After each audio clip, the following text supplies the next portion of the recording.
सबसे बड़ी बात तो है साहब, बिहार की बम्पर ऐतिहासिक जीत के बाद प्रधानमंत्री मोदी ने बुलाया है।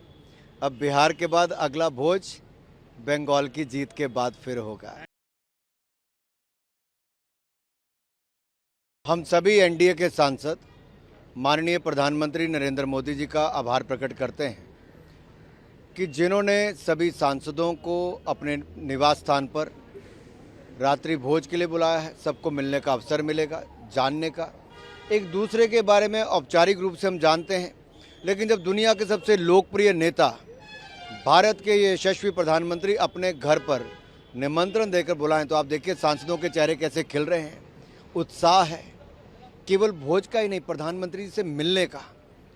और रात्रि भोज अगर प्रधानमंत्री जी के घर पे हो तो इससे बड़ा अवसर नहीं हो सकता। और मुझे आज भी याद है जब अटल बिहारी वाजपेयी जी और अडवाणी जी ने एनडीए का गठन किया था, बहुत अवसर मिलते थे उस समय के सांसदों को, नेताओं को एक पटल पर जुड़ने का, मिलने का, समझने का, जानने का और विचार व्यक्त करने का। और प्रधानमंत्री जी की विशेषता ये है कि वो लोगों को केवल मिलते नहीं हैं, उनसे बहुत कुछ फीडबैक भी लेते हैं।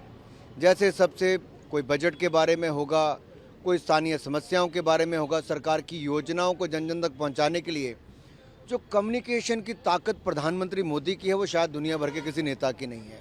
तो कम्युनिकेशन में कैसे सभी सांसद सरकार की उपलब्धियों को जन जन तक पहुंचाएं। और सबसे बड़ी बात तो है साहब, बिहार की बम्पर ऐतिहासिक जीत के बाद प्रधानमंत्री मोदी ने बुलाया है। अब बिहार के बाद अगला भोज बंगाल की जीत के बाद फिर होगा।